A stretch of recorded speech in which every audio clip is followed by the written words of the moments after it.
السلام علیکم ورحمۃ اللہ وبرکاتہ۔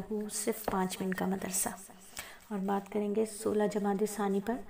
اور آپ سب کو یاد ہوگا کہ ہماری سورت چل رہی ہے سورہ یوسف کی۔ آج ہم بات کریں گے آیت نمبر 23 سے لے کر 28 تک۔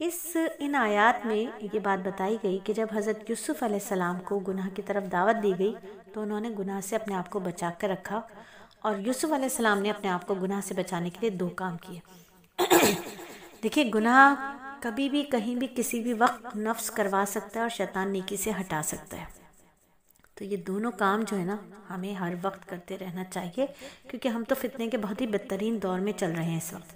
تو گناہ سے بچنے کے لیے نمبر 1 ہمت، نمبر 2 دعا۔ تو اللہ تعالیٰ سے حضرت یوسف علیہ السلام نے کہا، اللہ تعالیٰ کی حفاظت مانگی، معاذ اللہ، ٹھیک ہے، کیا کہا؟ معاذ اللہ کہا، یعنی اللہ تعالیٰ سے حفاظت مانگی اور اس گناہ والی جگہ سے دور بھاگے۔ تو ہمیں ماحول کو بدلنا ہوگا، جو گناہ گاری کا ماحول ہوگا اس سے بھی بھاگنا ہوگا، ہٹنا ہوگا اس جگہ سے، اور اللہ سے حفاظت کی دعا کرتے رہنے ہوں گے۔ تو اللہ تعالیٰ نے ان کی ایسی مدد کی کہ جو دروازے تالے سے بند کیے گئے تھے وہ خود ہی کھلنے لگے، اور اللہ تعالیٰ نے ان کے لیے چھٹکارے کا راستہ نکال دیا۔ ایک گواہ کی گواہی کے ذریعے حضرت یوسف علیہ السلام کی پاک دامنی بھی ثابت کر دی۔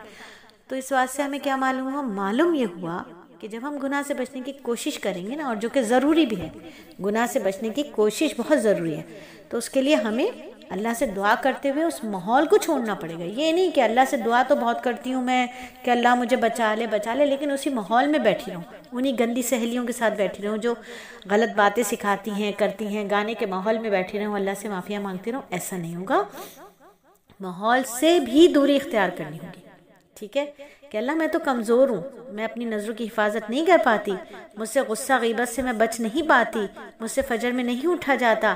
تو آدمی کو کوشش بھی کرنی، ہمت، کوشش کرنی، جتنی شدت سے گناہ کا تقاضا پیدا ہو اتنی ہی شدت سے اس تقاضے کو روکے اور گناہ مانگے تو اللہ تعالیٰ دعا مانگے تو اللہ تعالیٰ ضرور مدد کرتے ہیں، اور اللہ تعالیٰ بند دروازے بھی کھول دیتے ہیں۔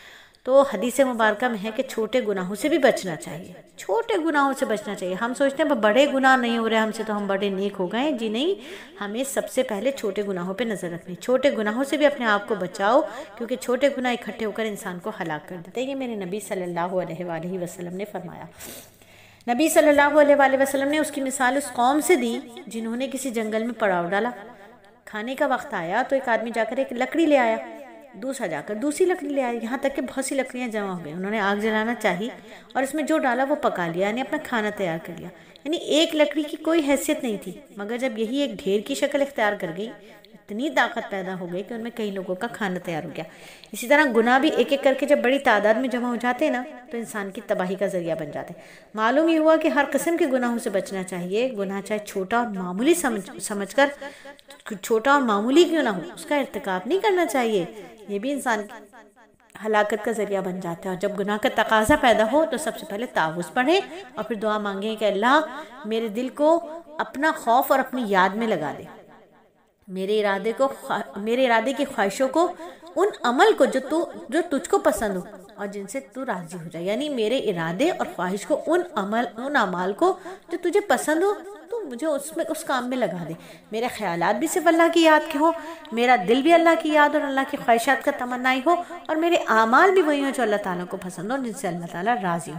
اور گناہ سے بچنے کا ایک طریقہ یہ بھی ہے کہ گناہ کے تقاضے پورے کرنے سے کبھی آدمی کا پیٹ نہیں بھرتا، بلکہ ایک گناہ کے بعد دوسرے گناہ کا تقاضا مزید بڑھ جاتا ہے، بڑھتے بڑھتے یہ عمل انسان کو انسانیت کے دائرے سے نکال دیتا ہے۔ اس لیے آدمی کو یہ سوچ کر گناہ نہیں کرنا چاہیے کہ ابھی گناہ کر لیتی ہوں، ایک ہی تو گناہ ہے تو توبہ کر لوں گی، آئندہ پھر نہیں کروں گی، شیطان کے دھوکے ہیں۔ انسان کو چاہیے کہ جیسے ہی گناہ کا ارادہ پیدا ہو تو گناہ سے بچنے کی تدبیر اختیار کرے۔ اللہ تعالیٰ نے اہل تقویٰ کا ذکر کرتے ہوئے ارشاد فرمایا قرآن میں کہ جن لوگوں نے تقویٰ اختیار کیا انہیں جب شیطان کی طرف سے کوئی خیال آ کر چھوتا بھی ہے تو اللہ کو یاد کر لیتے، اچانک ان کی آنکھ کھل جاتی ہے۔ جب گناہ کی خواہش ہو تو پرہیزگار لوگ اس کا علاج کس طرح کرتے ہیں؟ اللہ کا ذکر شروع کر دیتے ہیں، اللہ سے مدد مانگتے ہیں، دعائیں کرتے ہیں، اس کی بارگاہ میں حاضری کا دھیان کرتے ہیں، اور اس کے نتیجے میں کیا ہوتا ہے؟ ان کی آنکھیں کھل جاتی ہیں، یعنی گناہ کی حقیقت نظر آ جاتی ہے، اور اس کے نتیجے میں وہ گناہ سے بچ جاتے ہیں۔ اگر غلطی ہو بھی جائے تو توبہ کی توفیق بھی مل جاتی ہے۔ الحمدللہ، بہت ہی پیارا سبق تھا اللہ نے توفیق دی پڑھنے کی، سننے کی، یاد کرنے کی، اللہ تعالیٰ اخلاص والا عمل کرنے کی بھی توفیق عطا فرما دے۔ صرف اور صرف اللہ تعالیٰ کی رضا کے لیے سبق پڑھا، آپ کو سنایا، مجھے بھی عمل کرنے کی توفیق دے، آپ کو بھی۔ آمین ثم آمین۔